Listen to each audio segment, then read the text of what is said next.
In today's episode of Marketing Mojo, I'm talking about a trend that impacts how you deliver your product or service, especially if you're B2C, meaning you sell directly to the consumer. I define this trend as instead of the customer coming to you, you go to the customer. This concept was emerging before COVID started, and the pandemic accelerated it, both in speed and scope. Why is this trend happening? Because people's purchasing habits were forced to change during the past year, and now they expect to get products and services delivered not only to their door, but to their phone, to their iPad, to their laptop, to their flat screen. There are two ways to implement this trend. The first one is delivery, and it applies to products, but it doesn't apply to just flowers or pizza anymore. People expect to get just about anything delivered quickly.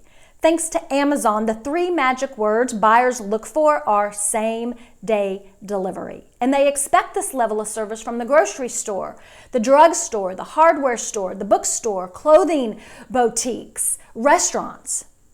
The second way to implement this trend is online, and this applies to services.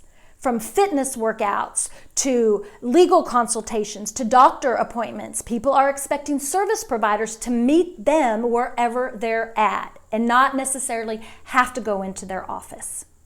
I see this trend continuing for three reasons. Number one is convenience. It makes the consumer's life easier. Number two is efficiency. It saves the consumer time and lets them do other things, which in turn leads to number three, providing them value. And the buyer is going to remember the businesses and retailers and service providers who give them value.